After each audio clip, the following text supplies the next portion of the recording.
Hello, good morning, शुभ सकाळ, श्री स्वामी समर्थ. तर सध्या अधिक मास चालू आहे हे तर सगळ्याच माहीत आहे आणि माहीत राहणार. पण तुम्हाला हे माहीत आहे का, आत्ता सध्या अधिक मासाचे फक्त शेवटचे 5 दिवस राहिले आहेत आणि या 5 दिवसामध्ये आपण कशा पद्धतीने विशेष सेवा करू शकतो. काही जणांना काही अडचणीमुळे अधिक मासामध्ये जर त्या सेवा करायच्या राहिल्या असतील किंवा काही कारणामुळे कुठे फिरायला गेल्यामुळे काही एनिथिंग एल्स रिझनमुळे जर तुमचं या सेवा करायच्या राहिल्या असतील तर फक्त 5 दिवसात पूर्ण तुम्ही महिन्याचं फळ घेऊ शकतात किंवा महिनाभर जी सेवा केली नाही ते तुम्ही ह्या 5 दिवसामध्ये घेऊ शकतात. तर अधिक महिन्यातील शेवटचे 5 दिवस अत्यंत महत्त्वाचे आहेत. ज्यांना संपूर्ण महिन्यात काही सेवा करणे शक्य झाले नाही त्यांनी या 5 दिवसात भगवान श्रीहरी विष्णूची जास्तीत जास्त सेवा करावी.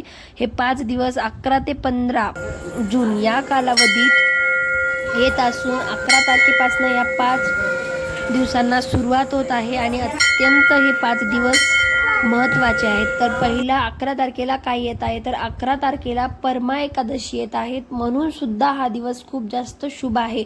तर परमा एकादशीला कमला एकादशी किंवा पापनाशक एकादशी असं सुद्धा म्हणतात. असं म्हटलं जातं की या दिवशी एकादशीला आपण उपवास केल्याने किंवा भगवान श्री हरिविष्णूची पूजा केल्याने, पांडुरंगाची पूजा केल्याने आपल्या जीवनातील खूप जास्त पापसुद्धा कमी होतात किंवा आपल्या जीवनात सुख समृद्धी आणि धनधान्याची भरभराट होते असं सुद्धा म्हटलं जातं.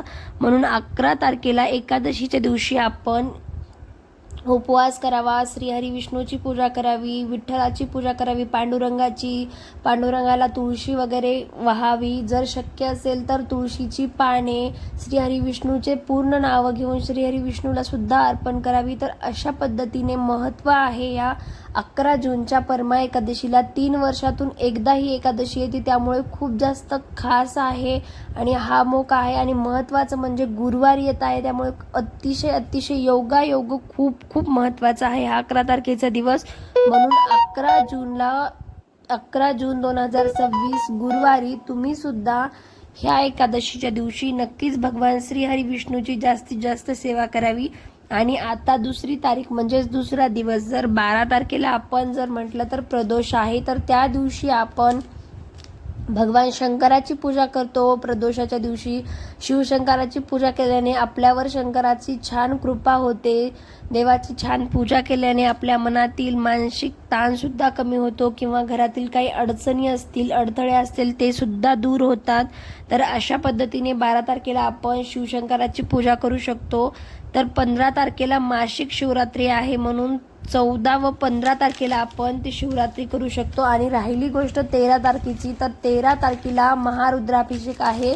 तर बऱ्याच जणांना माहीत नसेल तर ऑनलाईन सुद्धा हा रुद्राभिषेक केला जातो. तर यूट्यूबला तुम्ही सर्च मारू शकतात किंवा जर माहीत नसेल तर कमेंट करून नक्की कळवा, मी त्याविषयी सुद्धा तुम्हाला माहिती द्यायचा प्रयत्न करते. तर 13 तारखेला महारुद्राभिषेक आहे. तर पार्थिव शिवलिंगची पूजा केली जाते. तर त्यासाठी काय काय साहित्य लागते, पार्थिव शिवलिंगची पूजा कशी करायची, जर हाही व्हिडिओ तुम्हाला पाहिजे असेल तर कमेंट करून नक्की कळवा, मी तो सुद्धा व्हिडिओ तुमच्यासोबत नक्की शेअर करेल. तर 15 तारखेला अमावस्या आहे. तर या दिवसामध्ये तुम्ही सत्यनारायण पूजा, विष्णू या किंवा व्यंकटेश व्रताचे अनुष्ठान करू शकता. असं नाही की फक्त अमावस्याच्या दिवशी हवं, तर या 5 दिवसात तुम्ही कधीही करू शकतात. योगायोग म्हणजे उद्या गुरुवार आहे आणि गुरुवारी सुद्धा सत्यनारायण केला तर चालतो, असं काही सुद्धा नाही. आणि खूप जास्त चांगला मुहूर्त आहे. परत एकादशी सुद्धा आहे, त्यामुळे तुम्ही नक्कीच व्यंकटेश व्रताचं सुद्धा वाचू शकतात, अनुष्ठान करू शकतात. तसेच श्रीमद भागवत ग्रंथाचे पारायण तुम्ही करू शकतात. खूप लाभदायक ठरेल, ज्यामुळे पितृदोष कमी होण्यास आणि दुःखांचे निवारण होण्यास सुद्धा मदत होते.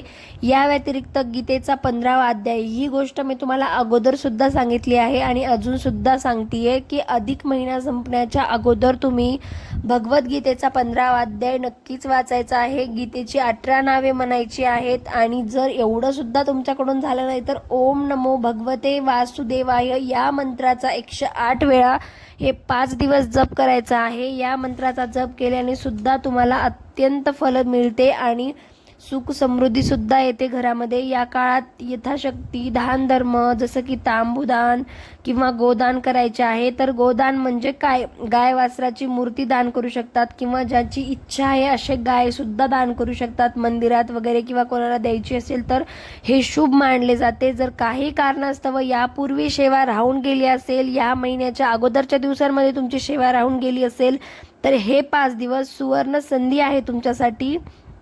बाळकृष्णाला पांडुरंगाला वाण द्यायचा आहे आपल्याला. पवित्र ठिकाणी आपल्याला स्नान करायचे आहे. महत्त्वाचे म्हणजे परत दीपदान, बऱ्याच जणांनी आता 33 दीपदान वगैरे लावत आहेत, तर दीपदान सुद्धा आपल्याला करायचं आहे. अशा सेवा आपण नक्कीच करू शकतो. तर दीपदान कसे करावे असा सुद्धा बऱ्याच जणांचा प्रश्न असतो. तर हवं तर आपण 33 वाती एकत्र सुद्धा लावू शकतो किंवा वेगवेगळ्या करून 33 वाती असं सुद्धा लावू शकतो. अशा पद्धतीने आपल्याला दीपदान करायचं आहे.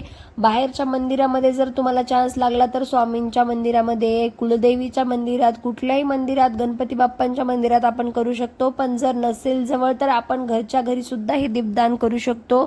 जास्त सेवा करणे शक्य नसेल काही कारणामुळे, जर जितकी शक्य आहे तितकी सेवा करण्याचा प्रयत्न आपण नक्कीच करायला पाहिजे. आणि महत्त्वाचे म्हणजे हवं तर तुम्ही उद्या 11 जून रोजी गुरुवार असल्यामुळे सत्यनारायण सुद्धा करू शकतात. आणि एकादशी आहे तर पांडुरंगाचा सुद्धा आपल्याला अभिषेक करायचा आहे पंचामृताने.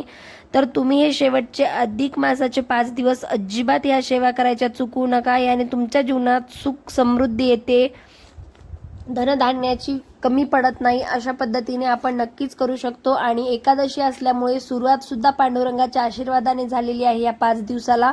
म्हणून उद्या 11 जून 2026 गुरुवारी तुम्ही पांडुरंगाचा छान पंचामृताने जलाने अभिषेक करायचा आहे. पांडुरंगाला तुळशी अर्पण करायची आहे. मंजुळाचा खास महत्त्व आहे. आणि उद्या मंजुळा तुळशी वगैरे तोडू नये म्हणून शक्यतो आजच तुम्ही आणून ठेवायचे आहे. आणि छान अशी विठ्ठलाची, श्रीहरी विष्णूची आपल्याला मनाभावातून पूजा करायची आहे, नमस्कार करायचा आहे. आणि बऱ्याच जणांचं कुलदेवीची ओटी वगैरे जरी भरायचं राहिला असेल तर त्यांनी सुद्धा कुलदेवीची ओटी या 5 दिवसामध्ये एखाद्या दिवशी नक्कीच भरायची आहे. कुलदेवीला नमस्कार करायचा आहे. आणि दुसरी शेवटची आणि सगळ्यात महत्त्वाची गोष्ट म्हणजे प्रत्येक जणांना गाईचं खूप हे असतं. मी अगोदर सुद्धा म्हणलं गोदान करायचं आहे, तसंच त्याच पद्धतीने सुद्धा आपल्याला गाईला पूर्णाचे 33 धोंडे खायला द्यायचे आहेत. तर हे धोंडे गाईला चारल्याने आपल्या आयुष्यामध्ये धनधान्याची भरभराट होते आणि सुखाची सुद्धा भरभराट होते. म्हणून तुम्ही ही एक गोष्ट करायला तर अजिबात विसरू नका. ह्या 5 दिवसामध्ये एक दिवस का होईना स्पेशली आपल्या गौमातासाठी, गाईसाठी तुम्ही धोंडे बनवून गाईला चारायचे आहेत. गाईला धोंड्याचा नैवेद्य दाखवायचा आहे, पुरणपोळीचा नैवेद्य दाखवायचा आहे. जे कुठलंही तुमची इच्छा असेल अशा पद्धतीने आपल्याला गोमाताची पूजा करायची आहे आणि गोमाताला छान असं नैवेद्य दाखवायचं आहे. तर इत्यादी सेवा आपल्याला ह्या 5 दिवसामध्ये करायच्या आहेत. आणि राहिली गोष्ट अमावस्येची, तर याला सोमवती अमावस्या म्हणतात. तर असं बऱ्याच जणांचं म्हणणं आहे की 30 वर्षाच्या नंतर ही अमावस्या आली आहे, सोमवारी आलेली असल्यामुळे. त्यामुळे आपल्याला त्या दिवशी भगवान शंकराची खूप मनाभावातून आणि छान पूजा करायची आहे. भगवान शंकराचा अभिषेक करायचा आहे. हवं असेल तर मंदिरामध्ये जाऊन किंवा घरच्या आपण मूर्तीवर सुद्धा करू शकतो. भगवान शंकरांना तांदूळ वगैरे अर्पण करायचे आहेत. आपल्याला बरीचशी सेवा आपल्याला शंकराची करायची आहे. तर अशा पद्धतीने आपण करू शकतो. आणि दीपदान हवं तर आपण अमावस्याच्या दिवशी केलं तरी चालतं किंवा अगोदर केलं तरी चालतं. तर अशा पद्धतीने काहीशी आपल्याला पूजा करायची आहे. तर आय होप तुम्हाला माझा हा व्हिडिओ आवडला असेल. व्हिडिओ आवडला असेल तर लाईक, कमेंट, शेअर आणि माझ्या चॅनलला सबस्क्राईब करायला अजिबात विसरू नका. जर तुम्हाला आणखी असे काही डिवोशनल किंवा अधिक मासाविषयी किंवा कुठल्याही नवीन फेस्टिवलविषयी वगैरे व्हिडिओज हवे असतील तर एकदा माझ्या चॅनलला नक्कीच व्हिजिट करा. तुम्हाला नवनवीन अशीच महत्त्वपूर्ण माहिती पाहायला नक्कीच भेटेल. आणि व्हिडिओ शेवटपर्यंत पाहायला अजिबात विसरू नका. आणखी भेटूयात नवीन. तोपर्यंत बाय.